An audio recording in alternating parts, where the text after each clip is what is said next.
오늘은 성령 강림 주일입니다. 그래서 성령 강림에 대한 우리들의 마음과 또 우리들의 생각을 함께 정리해 보려고 합니다. 요한복음 3장에서 니고데모가 예수님을 찾아와 이런 말을 합니다. 라삐어, 우리가 당신은 하나님께로부터 오신 선생인 줄 아나이다. 하나님이 함께 하시지 아니하시면 당신이 행하시는 이 표적을 아무도 할 수 없음이니이다 라고 합니다. 니고데모는 예수님께서 행하시는 놀라운 기적을, 이 현상들에 주목했습니다. 그러나 이 표적이, 이 놀라운 예수님께서 행하시는 기적들이 어떤 의미를 담고 있는지에 대해서는 깊게 알지 못했습니다. 이때 예수님께서 니고데모에게 표적의 현상이 아닌 예수님께서 어떤 사역을 하고 계시고 하나님의 나라가 어떤 것인가를 니고데모에게 설명해 주셔서 니고데모가 예수님의 제자가 됩니다. 요한복음 2장에서도 예수님은 가나 혼인잔치에서 첫 번째 표적을 행하셨습니다. 이 표적의 의미를 아무도 이해하지 못했고 오직 혼인잔치에서 좋은 포도주가 자신들에게 제공되었다는 이 현상에 환호하며 즐겼습니다.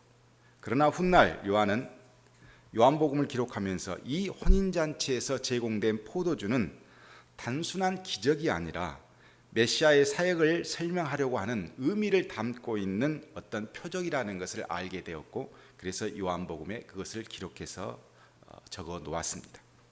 첫 번째 예수님이 가나 혼인잔치에서 한 이 표적의 의미는 하나님의 백성들이 지금까지는 율법으로 보호를 받고 율법을 따라 살았지만 이제 율법보다 더 완전한 하나님의 말씀, 즉 예수 그리스도께서 이 땅에 오셔서 사역을 시작하시면 이제 이 백성들이 하나님이 주신 말씀으로 더욱 완전하게 되어진다라는 그런 의미의 시작을 알리는, 하나님과 우리가 혼인잔치 안에서 새롭게 시작되었음을 알리는 그 표적으로 혼인잔치라고 하는 표적을 처음으로 물로 포도주를 만들어서 우리에게 확인시켜 준 것입니다. 그래서 첫 번째 표적인 이 혼인잔치는 단순한 인간의 결혼식에서 물을 포도주로 만들어준 현상에 주목할 것이 아니고, 하나님께서 자기 백성을 하나님의 나라로 신부로 맞이하기 위해서 예수 그리스도께서 이제 사역을 시작하셨다라는, 예수님과 우리가 혼인잔치 안에 있음을 알리는 상징적인 표적이 그 안에 담고 있는 내용입니다. 이처럼 우리들이, 그리스도인들이 살고 있는 가운데 하나님의 역사는 계속 일어나고 있고 이러한 표적들은 우리에게 계속 일어나고 있습니다. 그런데 우리가 하나님께서 주신 이 놀라운 일들의 표적, 즉 의미를 마음에 담는 것이 아니라 현상을 마음에 주목하고 담아서 하나님께서 무엇을 주셨으면 그것에 주목해서 의미와 뜻은 잃어버리고 산다는 것이 문제라는 것입니다. 예를 들어서 설명하면, 갑자기 큰 돈이 생겼어요. 내가 전혀 상상하지 못한 큰 돈이 나에게 주어졌다고 하면 이 현상에 주목할 것이 아니고 왜 하나님께서 이 돈을 나에게 주셨는지 우리는 생각해야 되는데, 그 받은 물질에 주목해 버린다고 하는 것입니다. 출애굽 백성들이 홍해 앞에서 애굽 군대를 보고 또 큰 바다를 보고 절망했습니다. 그래서 원망합니다. 그런데 놀랍게도 하나님께서 은혜를 주셔서 홍해가 갈라지고 그리고 거기를 통과하게 되고 애굽 군대는 그 홍해에 수장되게 됩니다. 이 놀라운 기적을 행하셨으면 왜 이 놀라운 기적을 우리에게 주셨는가, 그 의미가 더 중요한데 그 현상만 보고 그 현상에 주목해버리면 결국 어떻게 되냐면 망하게 된다는 겁니다. 오늘은 현상에 주목하지 않고 의미에 주목하는 신앙생활이 왜 중요한지, 성령 강림의 깊은 은혜를 살펴보면서 함께 은혜를 나누려고 합니다.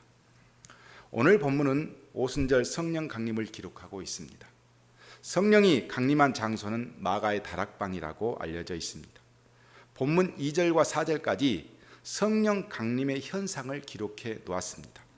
성령의 임재는 크게 두 가지 현상이 있었습니다. 2절에 보면 급하고 강한 바람 같은 소리가 있어 이렇게 되어 있습니다. 이것은 성령이 오셨는데 어떻게 오시냐면 바람처럼 오셨다는 거예요. 이거는 바람은 우리가 볼 수 있는 게 아니잖아요. 그래서 이거는 청각적인 이미지를 바람으로, 성령이 오셨는데 바람으로 묘사한 것입니다. 3절에서는 불의 혀같이 갈라지는 것들이 이렇게 되어 있습니다. 성령이 임재하셨는데 이것은 시각적인 이미지를 표현한 것으로 불로 보았습니다. 성령이 불처럼 오셨다는 거예요. 이렇게 성령은 바람과 불로 묘사한 표현은 구약 성경에 찾아보면 아주 많이 나와 있습니다. 마가의 다락방에서 성령의 임재는 바람과 같은 소리에 불이 붙어서 타는 듯한 그런 시각적인 어떤 느낌으로 임재하셨고, 그 임재함이 이제는 각각 모든 사람에게 임하셨습니다. 즉 4절에 보면 이 성령의 임재는 더 확대돼서 다른 언어로 말하기를 시작하니라 이렇게 되어 있습니다. 성령의 임재는 예수님의 부활과 승천을 목격한 120명의 제자들에게 바람처럼 불처럼 임하셔서 성령을 통해 각 국의 언어들로 말하는 현상이 벌어진 것입니다.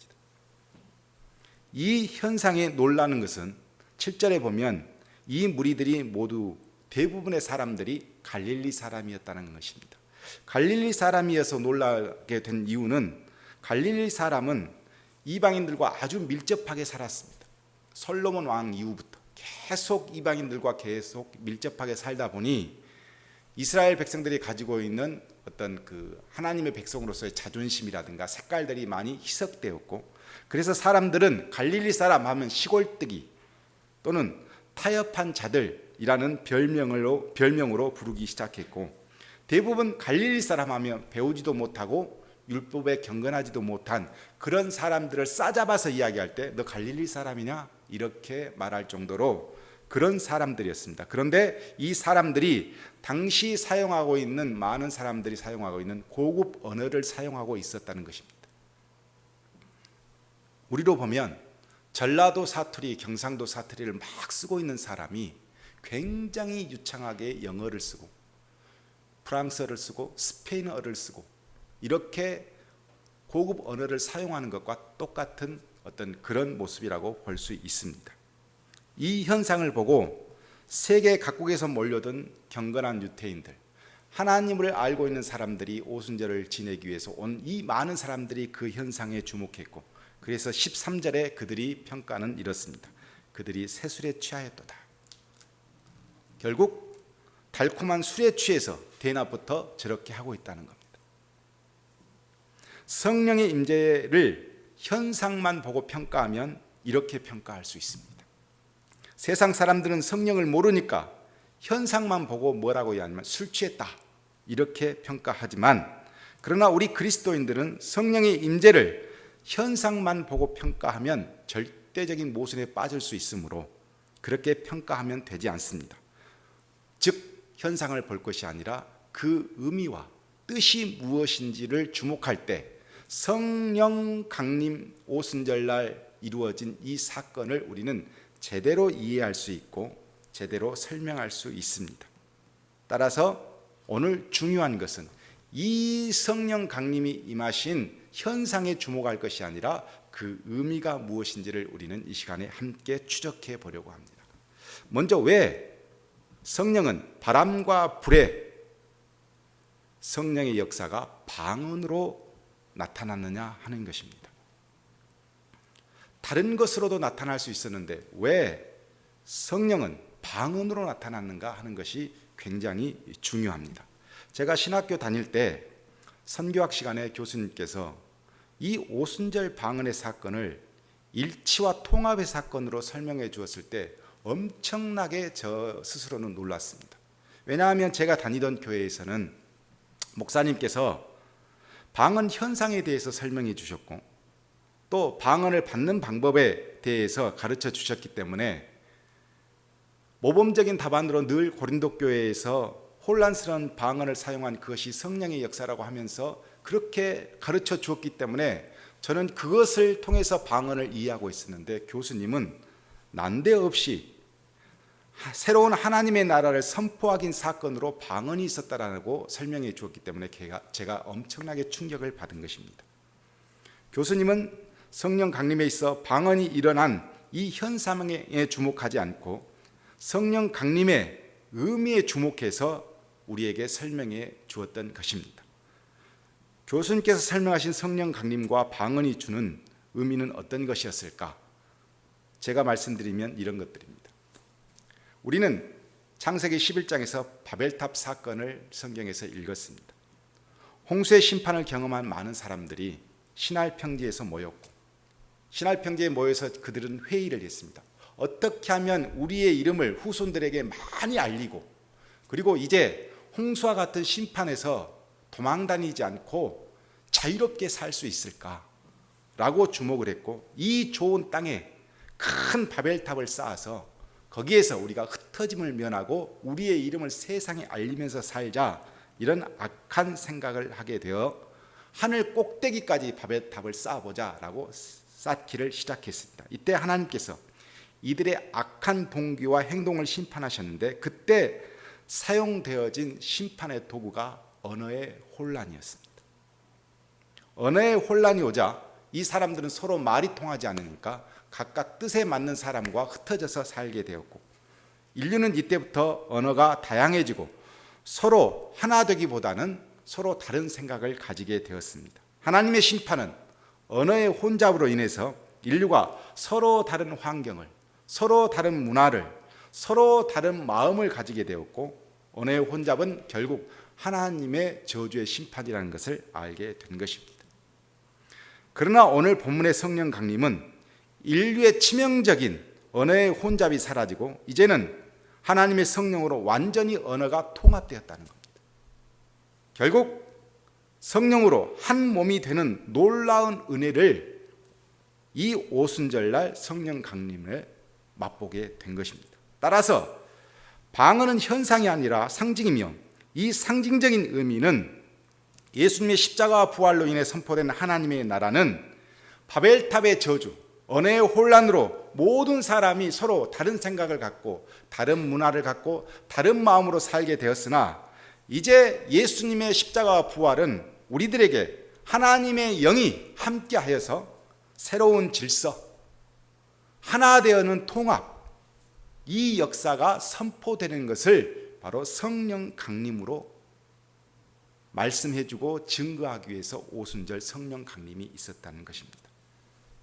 성령 강림의 역사는 통일의 역사이고 통합의 역사이며 질서의 역사이며 모든 인류가 하나로 만드는 그런 역사를 통틀어서 성령 강림으로 묶여져 있습니다. 이 모든 것을 상징적으로 보여주기 위해서 오순절날 제자들이 기도하는 그 가운데 방언의 역사가 있었던 것입니다. 오순절 성령의 역사는 단순히 기적이 아닙니다.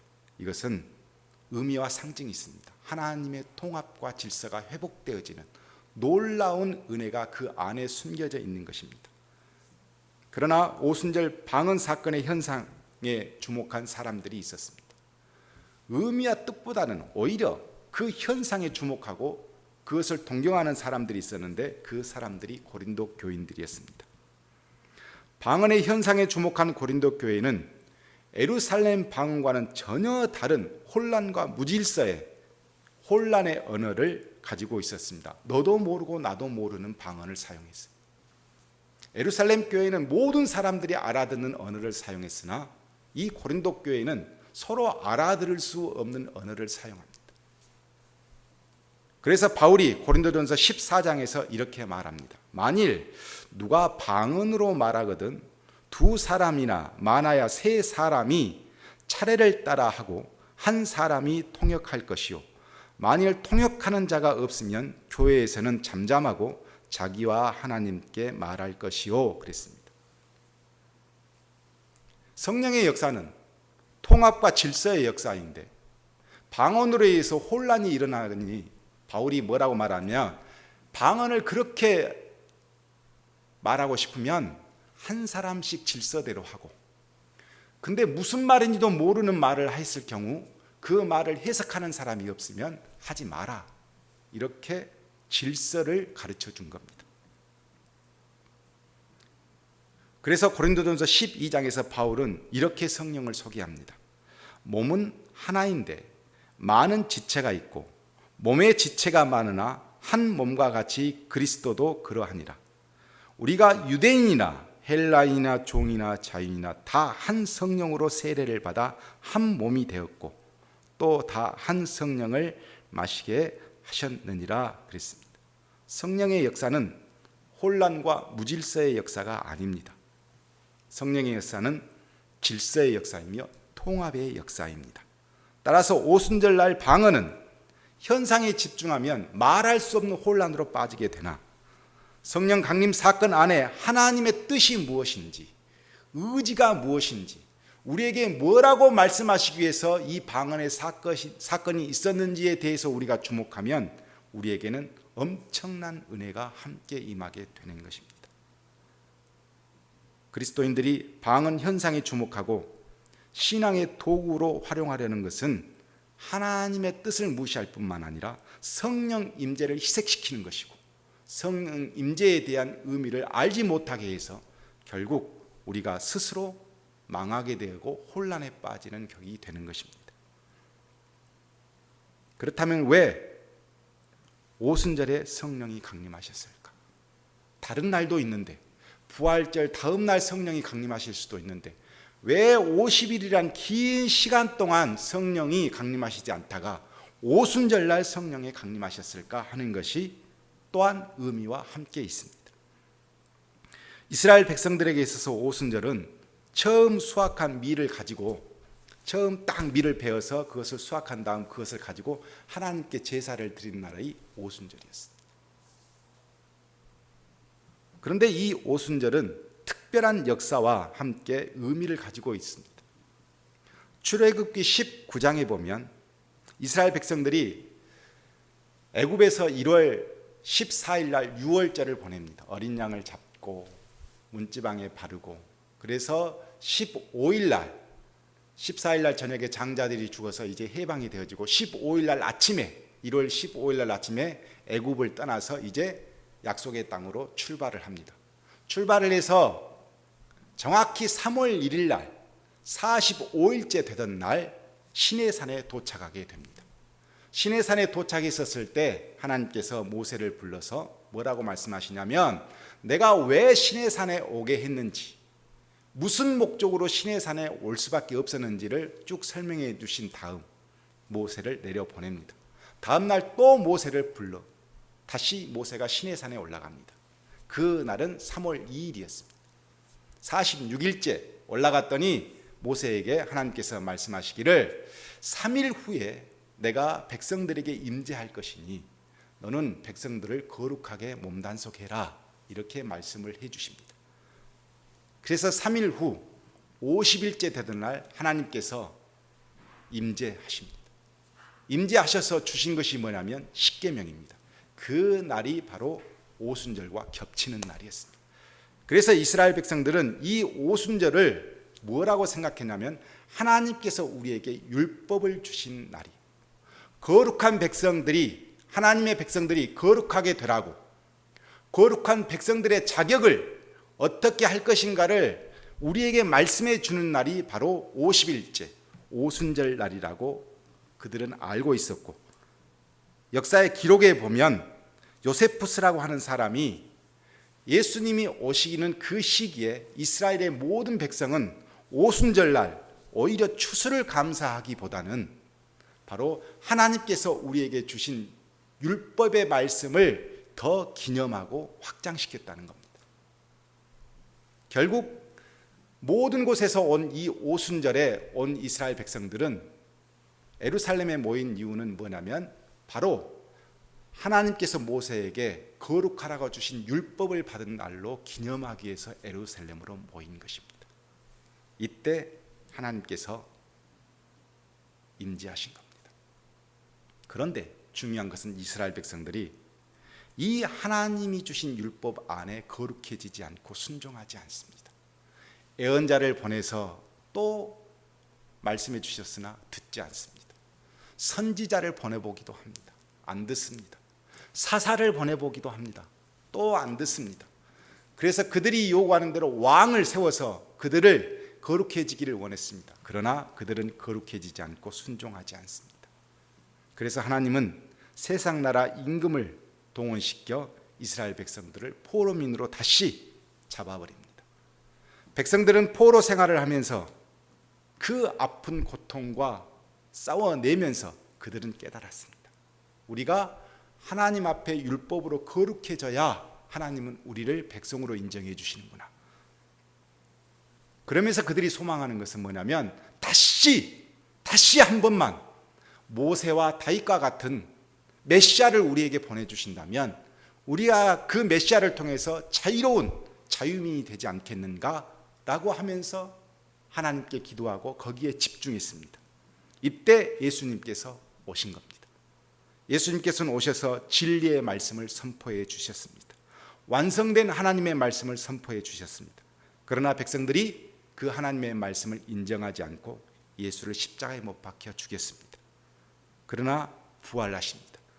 그리고 백성들과 영원히 함께 하시기 위해서 예수님은 육신으로 함께 하지 않고 영으로 함께 하셔서 백성들이 율법으로 거룩해지지 않았으니 이제는 성령으로 오셔서 거룩하게 하기 위해서 오신 날이 바로 오순절 성령의 강림입니다.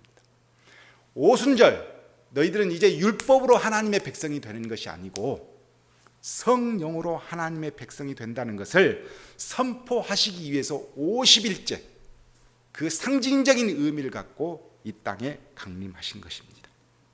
성령의 강림은 우리에게 오셔서 질서를 이루고 통합을 이루어 영원한 거룩한 백성으로 살게 하시기 위한 그 선포의 날이 바로 오순절 성령의 강림의 날입니다. 그래서 예수님께서 요한복음 16장에 이렇게 말씀하십니다. 내가 떠나지 아니하면 보혜사가 너희에게로 오시지 아니할 것이요 가면 내가 그를 너희에게 보내시리니 그가 와서 죄에 대하여 의에 대하여 심판에 대하여 세상을 심판하리라. 죄에 대하여라 함은 그들이 나를 믿지 아니하며 의에 대하여라 함은 내가 아버지께로 가니 너희가 다시 나를 보지 못하며 심판에 대하여라 함은 이 세상 임금이 심판을 받았음이라고 하셨습니다. 이 말은 무슨 말이냐면 성령이 오시면 내가 가고 성령이 오시면 예수를 믿지 않는 것이 죄라는 것을 성령이 가르쳐 줄 것이다. 성령이 오시면 십자가와 부활의 하나님의 의, 십자가와 부활이 하나님의 의라는 것을 누가 증거해 주냐면 성령이 증거해 줄 것이다. 성령이 오시면 세상의 임금 사탄이 이미 심판을 받았음을 누가 증거해 주냐면 성령이 증거해 줄 것이다. 이렇게 예수님께서 말씀하셨습니다. 성령은 이 땅에 오셔서 하나님의 나라를 실제적으로 선포한 날일 뿐만 아니라 예수님의 십자가와 부활을 증거한 날이 성령의 강림입니다.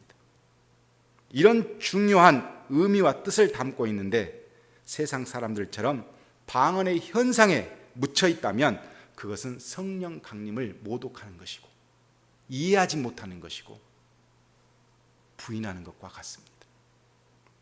성령 강림을 오해하고 있는 경건한 유대인들, 오순절을 지내기 위해서 예루살렘에 몰려든 그 유대인들에게 베드로가 이 성령 강림 방언의 현상에 주목한 그들에게 뒤에 보면 오늘 본문 뒤에 보면 설교를 한편 하게 됩니다. 그 설교의 내용을 보면 베드로는 방언의 현상에 대해서 설명하지 않습니다. 성령을 주시겠다고 약속하신 하나님의 약속을 그들에게 설명해 줍니다. 베드로는 방언을 받는 방법을 그들에게 설명하지 않습니다. 구원을 선포해 줍니다. 현상에 주목했던 유대인들이 술 취해서 저런다 했던 그 경건했던 유대인들이 베드로의 설교를 듣고 어떻게 변했냐면 회개하고 세례를 받고 예수님의 제자가 됩니다. 성령 강림의 이유는 방언을 주기 위해서가 아니고 예수님의 제자를 만들기 위해서 성령께서 강림하신 것입니다. 말씀을 마치려고 합니다.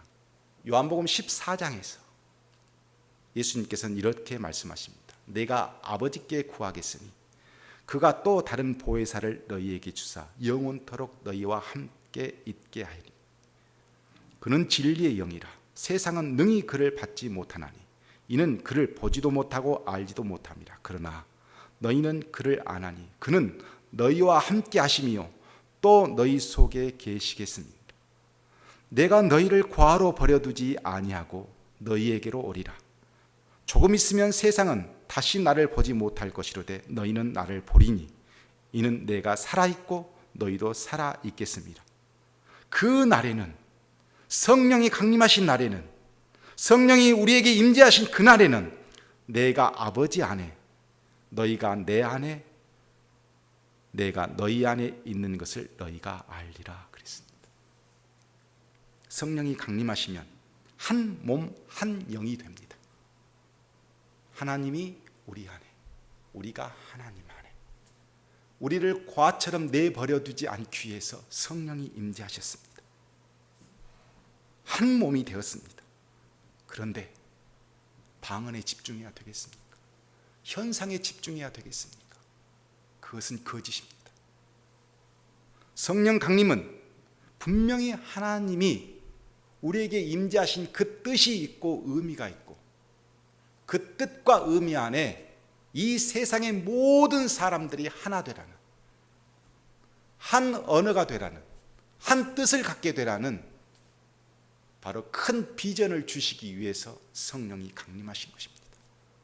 우리는 하나가 될 수 있는 성령 강림을 현상에 주목해서 놓쳐버리면 우리 그리스도인은 크게 실패하게 됩니다. 사랑하는 성도 여러분, 오늘 성령 강림자 주님은 우리와 하나 되기에 오셨습니다. 우리를 하나로 만들기 위해서 오셨습니다. 한 뜻으로 한 의미를 갖게 하기 위해서 오셨습니다.